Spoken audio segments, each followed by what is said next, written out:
You may have noticed that in the first video of this series, I asked the question, why is the Rhine important? And my answer is that it is a riverbank, it's easier to defend, and blah blah blah. And I didn't bother to elaborate and just proceeded with examples of cases where people take advantage of that.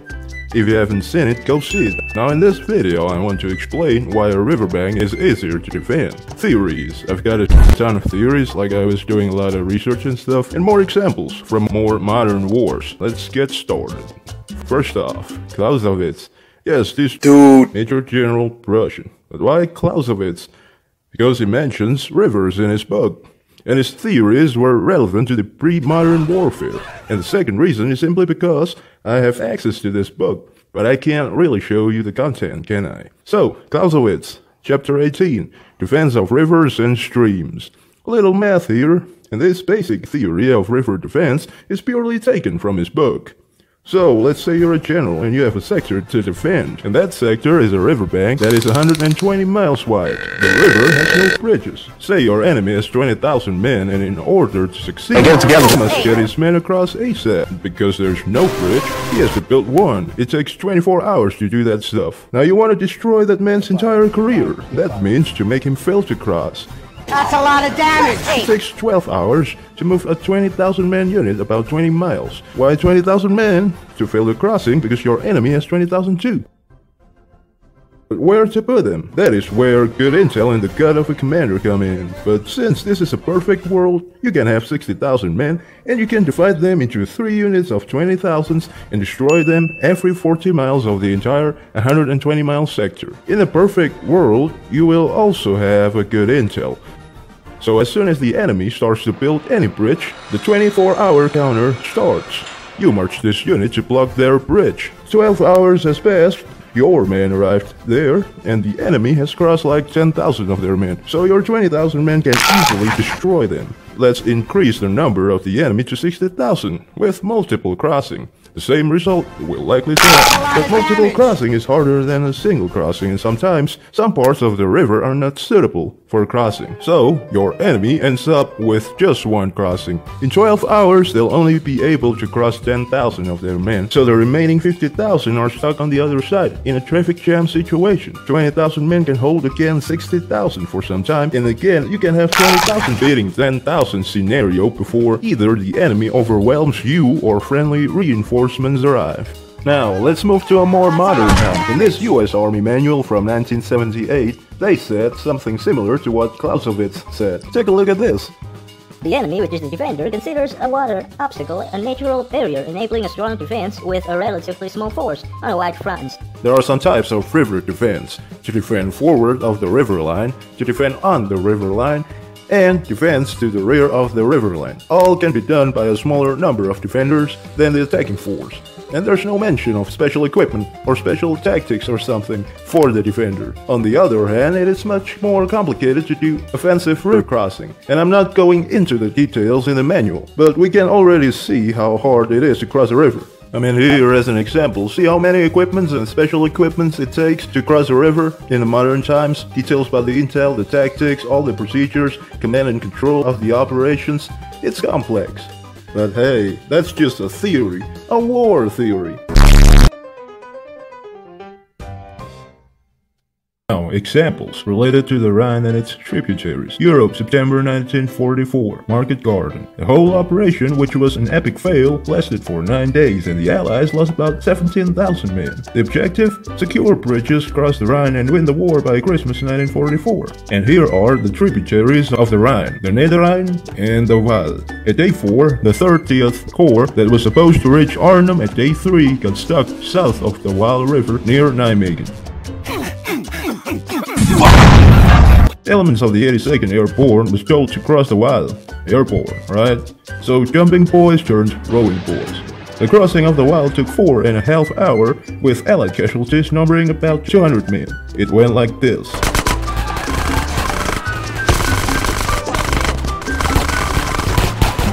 Major Gug from the 82nd, the one leading the crossing, got so mad at the British, cause busted our is getting here, half my men are killed, and you're just gonna stop and drink tea? I'm sorry.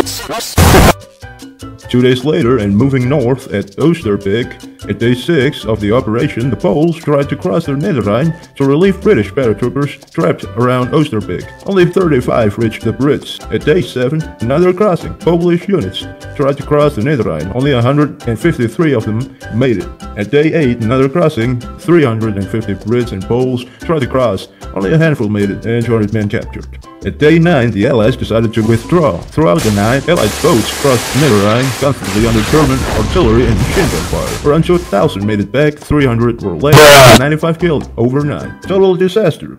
Sure, the Allies made a progress, but they didn't secure the Rhine because they all got stuck. These guys from the south could barely cross the river, while the guys in the north lost their bridgehead. So the Germans did what Clausewitz and the US Army manual said: destroy your enemy while they are being defeated by the river. Moving on. Crossing the Rhine River, the background of the campaign. According to this book, the River Rhine has been an important symbol of German history and national strength, a defensive moat that was often seen as a psychological barrier and vital military objective, separating the heartland of the country from its enemy in the west. Proving my point. So, this was the map after the failed market garden. As you can see, the Allies were stuck west of the Rhine. The solution? Cross it. Duh. And the Allies made 4 different operations just across the Rhine. Can you believe that? 4 different operations just across this river. Plus the Battle of Remagen. The opening move? Operation Widgeon and Varsity, 23rd of March. Captured a communication center at the town of Widgeon. British commandos crossed the Rhine, defeat some German units, and some paratroopers joined in the next morning. This side of the Rhine was secured with minimal casualties, but it took around 10 hours, even with the lesson learned from Market Garden and the help of paratroopers. To support those 2 operations, the Allies launched Operation Plunder and Flashpoint. Both started at March 24th, just like Operation Varsity. See it for yourself in the map for a little detail.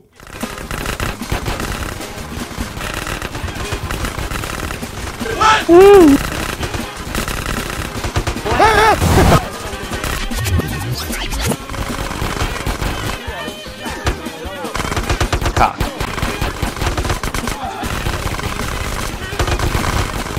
Nani?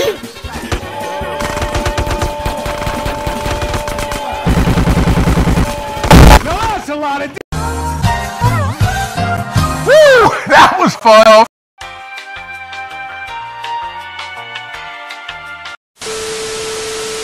These operations could have been faster, but due to the Rhine being there, it took 4 days to eventually secure a bridgehead in this part of the Rhine. 4 days, and they lost about 7,000 men. The Allies established a bridgehead early with paratroopers and then used multiple crossings that simply overwhelmed the Germans. As from the German side, they did try to destroy the Allies ASAP, but they couldn't, simply because they were outnumbered. The Allies had over 1.2 million against 69,000 Germans. Plus, the Germans resorted to kids and old people, because the other lost their lives on the Eastern Front or something. So, moving south and moving back to early March, the Battle of Remagen, part of Operation Lumberjack, just to get closer to the Rhine, not to cross the Rhine. But, surprise surprise, the Americans did cross the Rhine. I'ma skip the details in this one, but the Americans captured the bridge, the Ludendorff Bridge, and once they crossed the Rhine, the Germans lost it all. They said that this crossing of the Rhine had shortened the war. Some Allied journalists also compared the capture of a single bridge on the Rhine with the success of the Normandy landing. They called it the miracle at Remagen. The Associated Press published a report on 8 March saying, "The swift, sensational crossing was the biggest military triumph since the Normandy landings, and was a battle feat without parallel since Napoleon's conquering legions crossed the Rhine early in the last century." Quick recap for these 4 operations. The Allies launched 4 whole operations across 1 river, a lot of regular and veteran troops, a lot of equipments, outnumbering. The Germans, caught off guard, only had like a bunch of regulars mixed up with kids and old people, veterans occasionally, equipment, if any, outnumbered. And yet, the Germans still managed to hold the Allies west of the Rhine for like almost a month. Did you see there? See how hard it is to cross the Rhine? See how important it is to have the Rhine as a natural border? Sure, the examples are from WW2. But that's the most recent examples out there, cause there's no more battles to cross the Rhine after the WW2. And yes, warfare keeps on changing from that moment on. And that's why the Americans, the Germans, the French and the Dutch have these equipments these days, so they can cross the Rhine or any river at any point. Like when the real bridges are occupied or collapsed or something, just in case these people go to war again. But no, these countries now understand that the Rhine is a good natural border for Germany and France in this part. Crossing a river is hard, and it's more profitable to love thy neighbor these days. Better to have peace and take care of the river together, like cleaning it or something. That's it for this extension of part 1 about the Rhine as a natural border. Speaking about profit, remember part 2 coming. The Rhine being Europe's important trade route that influences international relations, especially the relations between the Dutch and the Germans. FYI, there is a comment section where you can fight. So use it to fight. It's the internet after all. Plus, if you disagree with me, I can always hide behind the channel's name by saying, "These are mere opinions. Have a great day."